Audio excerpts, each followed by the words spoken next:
Mom, I'm gonna be blunt. You were never a good mother. Stephanie's words pierced me. A cold, sharp blade to the chest. My aged fingers gripped the phone so tight they turned white. On the other end, the silence that followed felt heavier than the accusations themselves. You always worked too much. Were never there when I needed you emotionally. Now you want to play doting grandma, but it's too damn late. My throat went dry. 68 years and I'd never known a pain this sharp. I thought of the nights I spent sewing her dresses after double shifts. The money I'd scrimped and saved for her college. The Sundays at the park when my body screamed for rest. I understand. Was all I could manage before I hung up. I sat there in the living room armchair, the one I bought second-hand when we moved into this apartment 30 years ago. The wall clock, a gift from Stephanie for my 50th birthday, ticked away each second, mocking my pain. You're probably wondering how a mother and daughter get to a place like this. How could such cruel words come from the very child I carried, nurtured, protected? Let me tell you how we got here.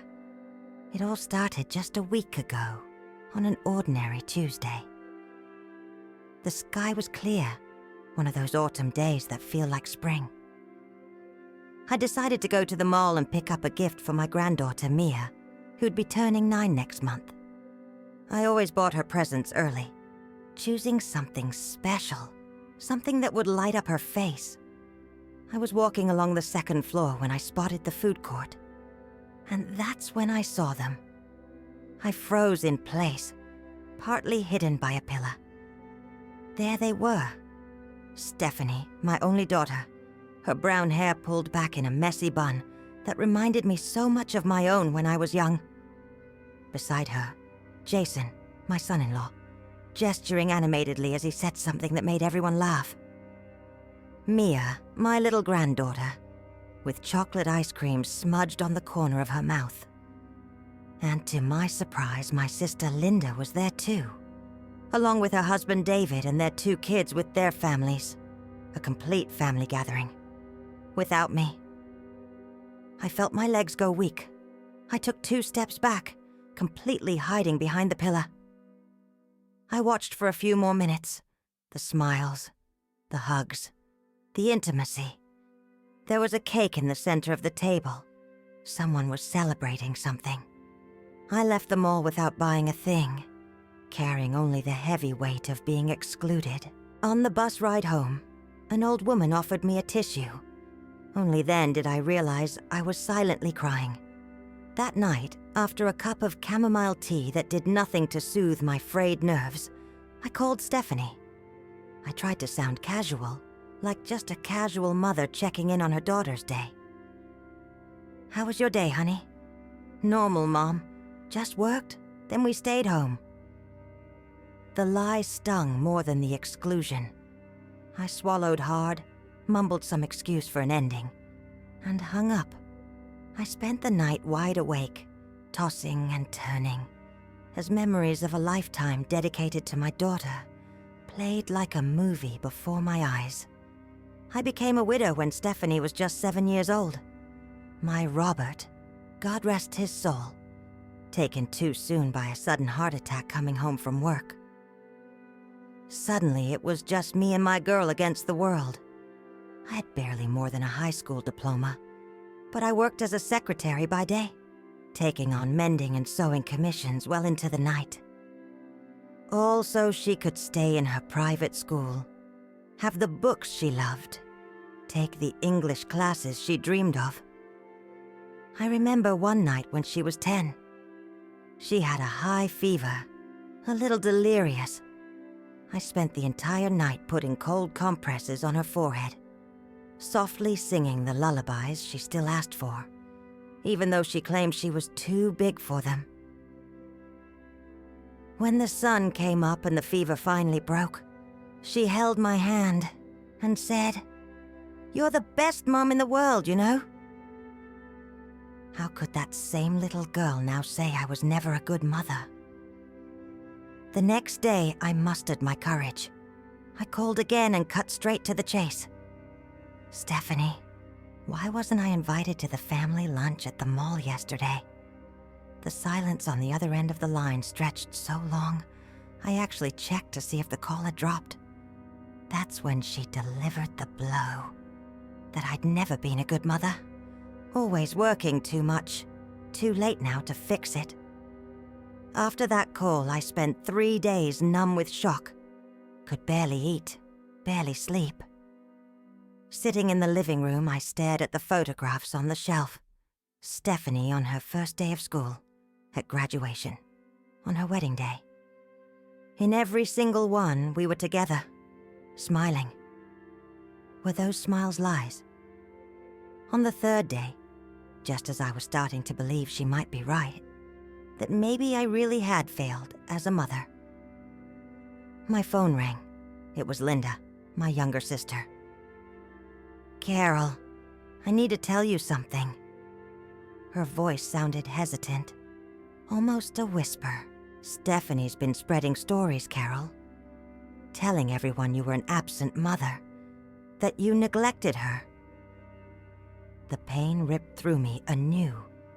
So that's what my own daughter was saying about me behind my back. But yesterday, after a few glasses of wine, Jason let slip something. Revealing. Linda continued. He said he purposefully keeps you away because you know too much about the past. What does that mean, Carol? It was like a veil lifted from before my eyes. Suddenly, fragments of memory started clicking into place, like pieces of a dark puzzle. Jason had entered Stephanie's life 15 years ago. At first, he seemed perfect, attentive, polite, with a good job at a tech company. I remember how radiant Stephanie was when she brought him over for dinner for the first time. Mom, I think he's the one. She whispered to me in the kitchen while we were making dessert. The wedding happened 2 years later. A simple but beautiful ceremony. I used all my savings to help pay for the reception. I wanted my daughter to have the wedding of her dreams, especially since her father wouldn't be there to walk her down the aisle. It was one of the happiest days of my life, seeing her so fulfilled. But with time, I started noticing small changes. Stephanie called less. Visits became shorter. When Mia was born 8 years ago, I thought everything would get better. After all, what grandma isn't welcome to help with a newborn? Mom, you're old now, and honestly, your ideas about raising kids are just outdated, she said, as I held the diapers I'd bought as a gift. Those words hurt, but I swallowed the pain. Maybe she was right. Maybe my ideas were old-fashioned. I started visiting only when invited, always bringing gifts for Mia, always trying my best to please. But there was something more. Something that Linda's call brought to light. About 10 years ago, just before the wedding, I found out something about Jason purely by accident. I was in line at the bank when I overheard 2 men talking behind me. That Jason finally paid what he owed, one of them said. After almost breaking Sergio's hand, it was the least he could do. The specific details and the mention of violence put me on alert. Discreetly, I turned and recognized one of the men.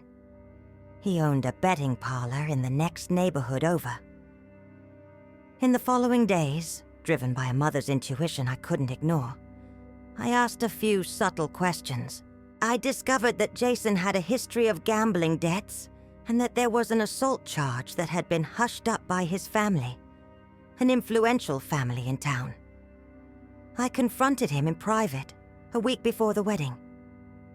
I didn't want to alarm Stephanie, but I needed to be sure my daughter would be safe. I know about your past, Jason. I told him when we met alone on the porch during a dinner party. About the debts, about the assault charge. His face paled momentarily, but he quickly composed himself with a smile that never quite touched his eyes. Mrs. Carroll, that's ancient history. I made mistakes like any young man, but I love your daughter and would never do anything to hurt her. I looked into his eyes, trying to see the truth. I hope so, because if you ever hurt her, if I ever find out she sheds a single tear because of you, there won't be a corner of this city you can hide in from me. He chuckled as if my threat, coming from a middle-aged woman of small stature, was absurd. But there was something in his gaze, a calculating glint that unnerved me. Don't worry, Mrs. Carroll. Stephanie's in good hands. Now, 10 years later, Linda's words on the phone made perfect sense. You know too much about the past, Jason had said. He never forgot that conversation. And it seemed he'd been meticulously engineering my estrangement from my daughter ever since. Linda, I finally replied. I think I know exactly what he meant. And maybe it's time Stephanie knew too. After hanging up, I went to the hall closet, the one I rarely opened. At the bottom of the last drawer, nestled between boxes of old photographs, I found an album I hadn't touched in years.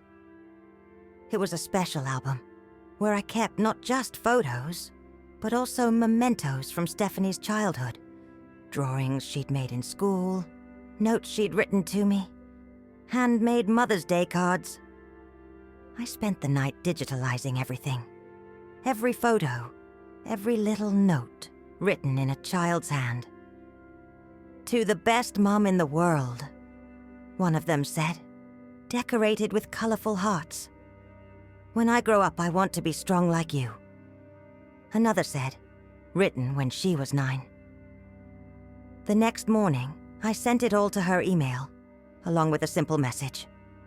Stephanie, I respect your decision to keep your distance. But never doubt that every day of your childhood was lived with love. When you're ready for an honest conversation, without anyone else's influence, I'll be here. I sent it and waited. A day, 2, a week. Nothing. Crushing silence.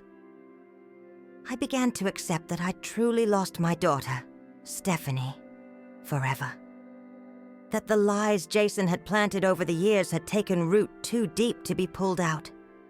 That my granddaughter, Mia, would grow up believing her grandma was a cold, distant woman. 3 weeks passed in silence. I drifted through my days like a ghost, grocery shopping, small talk with neighbors, watching the same old shows. But inside, I was utterly hollow.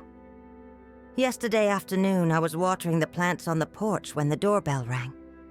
I wasn't expecting anyone. Just a wrong delivery, I figured. I opened the door and my heart nearly stopped. It was Stephanie, standing there alone, her eyes red like she'd been crying for hours. Mom. Her voice trembled.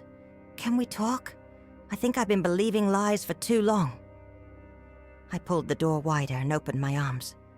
She hesitated for a second that felt like an eternity, before falling into them, sobbing like she hadn't since she was a little girl. As I held her in my doorway, I knew our story was far from over. That the truth Stephanie needed to hear, the lies she needed to unlearn, would take time. That the path back to each other would be long, maybe painful. But for the first time in ages, there was hope. Because some truths, no matter how deep they're buried under years of manipulation, always find their way to the light. What happened after that hug would change our lives forever. We moved into the living room, Stephanie still shaking in my arms. Her shoulders trembled like they did when she was 7 and woke up from a nightmare. I guided her to the sofa, the same one where I'd read her so many bedtime stories. Want some tea? I asked, brushing a strand of hair from her tear-streaked face. She shook her head, gripping my hand tight, like she was afraid I'd vanish. I'm so sorry, Mom, she finally choked out, the words catching in her throat. I don't even know where to begin. I sat beside her, our knees touching gently.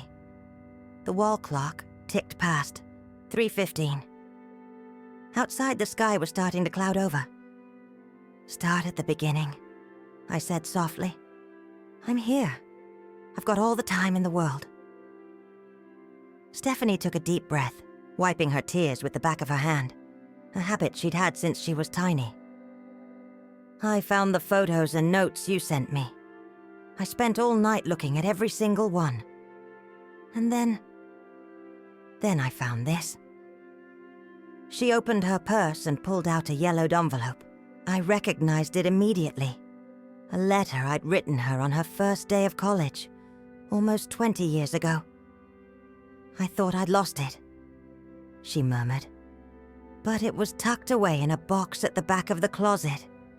Jason must have hidden it. She carefully opened the envelope and began to read aloud. My dearest Stephanie, today you begin a new journey. I'm so incredibly proud of the woman you've become. Every sleepless night, every extra hour at work, every sacrifice was worth it just to see you chasing your dreams. Always remember, no matter where life takes you, my love for you is the North Star of my compass. Forever your mom. Her voice broke on the last sentence. We sat in silence for a few moments, only the sound of our breathing filling the room. What happened, Steph? I finally asked. How did we get here? She closed her eyes, as if gathering courage. It was so gradual I didn't even notice, she began. At first, it was just comments. Jason would say things like, your mom looks tired today. Maybe we should let her rest.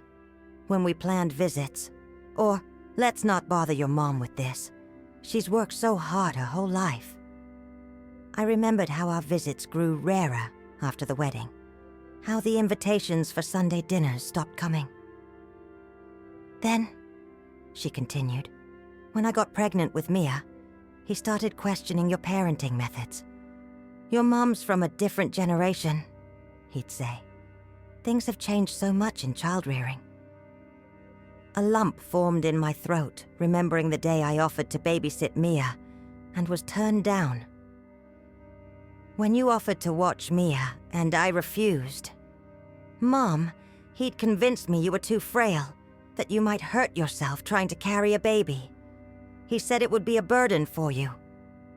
A burden, I repeated, incredulous. Stephanie, taking care of my granddaughter would be a joy, never a burden. She nodded, tears streaming down her face again. I know that now, but back then I believed him. And then came the stories. What stories? I asked, though I already suspected the answer. About my childhood. Jason started to reinterpret my memories. Remember that time I had a high fever when I was 10? How could I forget? I'd spent the entire night awake, putting cool compresses on her forehead, praying the fever would break. He claimed you left me alone, went to work, and Mrs. Henderson, our old neighbor, was the one who took care of me. Said he'd run into her at the grocery store years ago. And, she told him. My blood ran cold. Mrs. Henderson, our neighbor at the time, had passed away before Stephanie even met Jason. That's a lie, Steph. I never left you alone when you were sick. I called work, told them I wasn't coming in. I stayed by your side all night.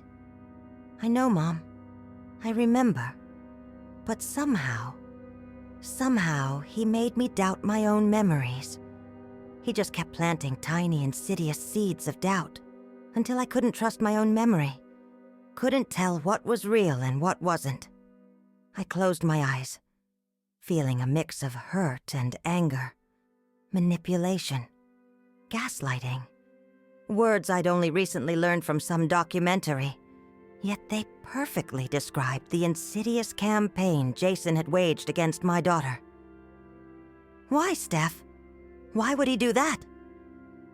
She took a deep breath, as if bracing herself to reveal something difficult. 3 days ago, I found something in his office. I was looking for a document and found a folder hidden at the back of a drawer. Old papers, an assault charge that was dismissed, and debts. So many gambling debts. A chill ran down my spine. So my discoveries from years ago were correct. I confronted him, she went on. I asked what those documents meant. That's when he finally admitted it. He said you found out about his past before our wedding and threatened him. I didn't threaten him, Steph. I just said, if he ever hurt you. I know, Mom. He twisted everything. He said you tried to stop our wedding, that you were prejudiced against his family, and that afterward, when he realized he couldn't separate us, he started trying to control our lives. I shook my head, incredulous at the sheer scale of the lies. When I asked why he kept those documents, you know what he said? That it was insurance, in case you tried to interfere in our lives. That he could use it to prove you were vindictive. That you made up stories to drive us apart. We sat in silence for a few moments, the weight of the revelations hanging heavy between us. What happened after you confronted him? I finally asked. Stephanie looked away, her gaze settling on the photograph on the credenza. Her at 15, smiling next to her dad before he passed away. We had a terrible fight. He showed a side I'd never seen before. He yelled, smashed things. Mia was at a friend's house, thank God. He screamed I was ungrateful, that he'd saved me from you. My heart ached, imagining my daughter going through that alone. That's when I realized everything he'd told me about you these past few years was a lie. And that maybe other things were too. She hesitated as if choosing her words carefully. I called Aunt Linda after he stormed out. She confirmed you never tried to stop our wedding. That, on the contrary, you used all your savings to help with the party. I nodded silently. Linda had always known the truth. And then she told me about the lunch at the mall. How you saw us and then called to ask about my day. How I lied to you. Tears streamed freely down Stephanie's face now. Mom, when I said those awful things on the phone, that you were never a good mother, I was just repeating what he'd been telling me for years. Words he planted in my head. They weren't my words. They weren't my true feelings. I reached out, gently cupped her tear-streaked face, and wiped a tear with my thumb. I know, honey. I know. How can you forgive me so easily? She asked, her voice thick with emotion. After everything I said, how I treated you. I smiled sadly, remembering a conversation from many years ago. It was a Sunday afternoon. Stephanie was 12. We were sitting on this very sofa, her crying after a fight with her best friend at the time. She said awful things, Mom. She'd sob. I'll never forgive her. I put my arm around her thin shoulders. You know, Steph, sometimes the people we love hurt us. Not because they mean to, but because they're hurting themselves. She looked at me with those big brown eyes, so much like her dad's. What do you mean? It's like when you broke your arm last year, remember? You were in pain, you were cranky, and you yelled at me when I tried to help you put on your pajamas. She nodded, remembering. I wasn't mad at you, because I knew it was the pain, talking, Not my Stephanie. It's the same with friendships and family. Sometimes, forgiving isn't about forgetting what happened, but understanding why it happened. Remember what I told you when you were 12 and fought with Maria? I asked now, back in the present. Stephanie frowned, trying to recall. Forgiveness? Yeah, that it's not about forgetting what happened, but understanding why it did. She nodded slowly. No, Stephanie, not foolish. Manipulation. It happens to smart, strong, independent people. Don't you dare blame yourself for being a victim of his games. There's nothing for me to forgive, my love. Only a daughter to reconnect with. She threw herself back into my arms, sobbing against my shoulder. We just stayed like that for a long time, soaking in each other's presence, making up for some lost time. When she finally calmed, Stephanie pulled back a little, wiping her face. There's one more thing I have to tell you, she said, her voice steadier now. I left him.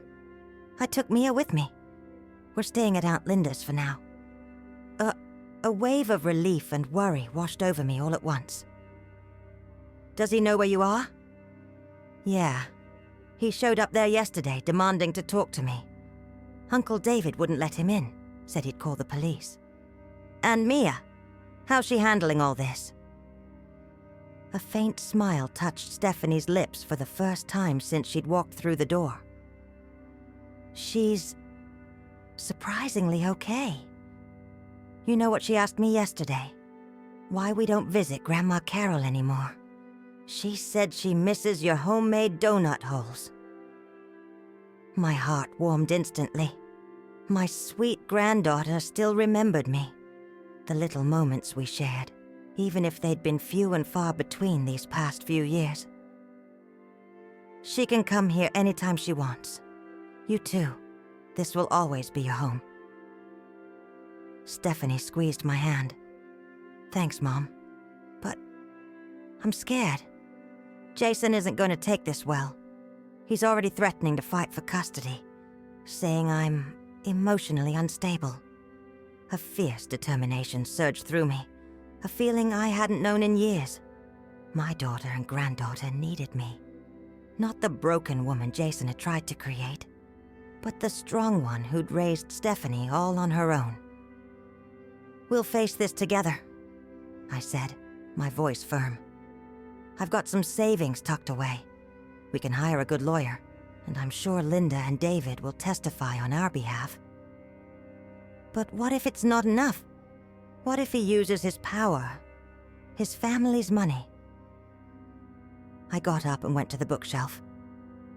Reaching behind a row of old novels, I pulled out a small, intricately carved wooden box, a gift from Robert on our first wedding anniversary. I've never told anyone about this, I said, opening the lid. Not even you. Inside, nestled amongst faded photographs, was a flash drive and some meticulously folded sheets of paper. When I first found out about Jason's past, I didn't just confront him. I did my own research, talked to people, gathered information. I was so worried about you, Stephanie. I wanted to make sure you'd be protected if anything ever happened. I handed the papers to her. Copies of documents, sworn affidavits, even a few blurry photos. I never wanted to use any of this. I kept hoping he'd truly changed, that his love for you would transform him. But now... Stephanie stared at the papers, then back at me, a look of utter astonishment on her face. Mom, you kept all of this for all these years. A mother does whatever it takes to protect her children, I answered, my voice quiet but firm, even when they don't know they need protecting. She slowly leafed through the documents, understanding dawning, then a chilling horror darkening her face. This is so much worse than what I found. Statements here from other women. Records of debts he never paid. I never wanted to destroy your marriage, Stephanie, but I also never stopped preparing to protect you, if it ever became necessary. She lifted her eyes from the papers, staring at me with a mix of awe and sorrow. All these years, while I was believing his lies about you, you were quietly protecting me. I sat down beside her again, taking her hands in mine. That's what mothers do, honey. We don't need recognition or gratitude. We just need to know our kids are okay. Stephanie took a deep breath, a clear decision hardening her features. I'm filing for divorce tomorrow, and for a restraining order, based on these documents. Are you sure? That's a huge step. I am. For myself and for Mia. I don't want her growing up seeing a relationship like that and thinking it's normal. I don't want her to go through what I went through. I nodded, bursting with pride at the strength I saw in my daughter. And after that? I asked softly. She glanced around the living room, her gaze lingering on the photographs, the little trinkets that told the story of our family. I was thinking, this apartment has 2 bedrooms, and Mia's always said she'd love to live closer to her school. My heart swelled with hope. Are you suggesting what I think you're suggesting? She smiled shyly, exactly like she used to when she was a little girl and wanted to ask for something special. Could we stay here for a while? Just until we find our own place. I promise we won't get in your way.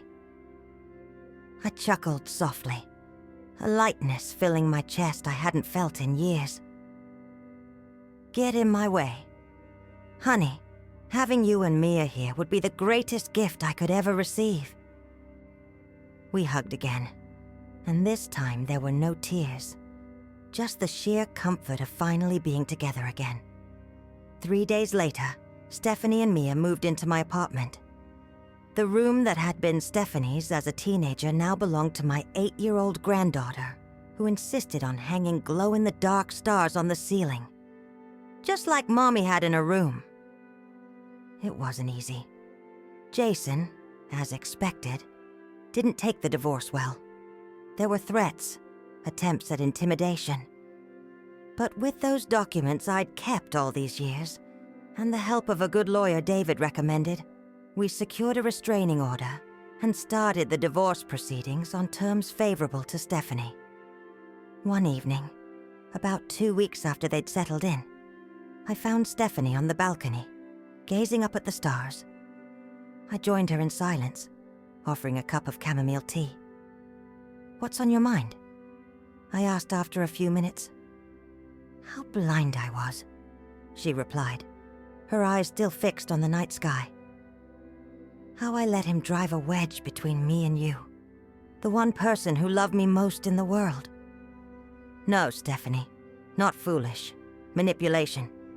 It happens to smart, strong, independent people. Don't you dare blame yourself for being a victim of his games. She turned to me, her eyes reflecting the city lights. You know what Mia asked me today? If you could take her to school tomorrow. She said she wants to show off Grandma to her friends. I smiled, feeling a fresh wave of warmth. It would be an absolute honor. We sat in comfortable silence again, just appreciating the night and each other's presence. Mom, Stephanie finally said, remember that saying Dad always had? About the truth? I nodded, a familiar ache blooming in my chest remembering Robert. Truth is like water, I recited. It always finds a way no matter how many dams they build. He was right, she said, squeezing my hand. All of Jason's lies, all the manipulation. In the end, the truth always finds its way. I squeezed her hand back, thinking of everything we'd been through, everything we'd still face together. You know, Stephanie, I spent years haunted by the question of where I'd gone wrong, what I'd done to deserve your pulling away, your harsh words. Mom, I raised my hand, gently stopping her. Let me finish. I spent years second-guessing myself. But now I see that the question was never what I did wrong. The question is what I did right. What do you mean? I raised a daughter strong enough to recognize the truth when she finally saw it. Brave enough to admit she'd been deceived and to completely redirect her life. Loving enough to protect her own daughter from the same fate. Tears glistened in Stephanie's eyes, but they were different from the tears of weeks ago. These were tears of understanding, of healing. So no, I continued. I wasn't a perfect mother. I made mistakes like everyone does. But I never, not for a single second, stopped loving you with every fiber of my being. And that, in the end, that was everything. Stephanie rested her head on my shoulder, just like she used to when she was a little girl. More than enough, she whispered. It was everything. 6 months have passed since that afternoon Stephanie appeared on my doorstep. The divorce was finalized, with Jason agreeing to the terms after our lawyer presented those documents I'd kept all these years. He moved to another state, and while he still sees me occasionally, his influence in our lives has significantly diminished. Stephanie found an apartment just 2 blocks from mine, close enough for us to grab lunch together several times a week, and for me to pick Mia up from school when Stephanie needs to work late. Today's Sunday, and as it's become our custom, we're all in my kitchen. Mia's mixing the homemade donut whole batter. Is the secret nutmeg, Grandma? While Stephanie sets the table for afternoon coffee. I look at them, my daughter and my granddaughter, and feel a profound gratitude. Not for what I have now, but for what I never truly lost. The love that binds us, stronger than any lie, more enduring than any manipulation. Mom! Stephanie calls, pulling me from my thoughts. I was thinking, we could go to the beach next holiday weekend, the 3 of us, like we used to when I was little. Remember? I remembered those beach trips. Stephanie building sandcastles while I watched, utterly exhausted from double shifts, but infinitely happy I could provide those moments for her. That would be absolutely perfect, I respond. Mia turns, her face smudged with flour, her eyes shining with excitement. Grandma's gonna tell stories at the beach? Mommy said you'd tell the best stories. I exchanged a knowing look with Stephanie, seeing in her the little girl she once was, and the strong, resilient woman she had become. Yes, sweetie, I answer Mia. Grandma has plenty of stories to tell. Some sad, some happy, but all true. Because in the end, that's what we are. The stories we live, the truths we stand by, the love we offer, even when it's not recognized. And our story, Stephanie's and mine, is far from over. Some might say I was never a perfect mother, but the truth, the kind that always finds its way like water through stone, is that being a mother was never about perfection. It was about persistence, about loving unconditionally, about waiting patiently for our children to find their way back home. And when they do, like Stephanie did, we discover the path was never truly lost, merely obscured, waiting for the fog to lift and reveal what was always there. A love that never wavered, not even in the darkest moments.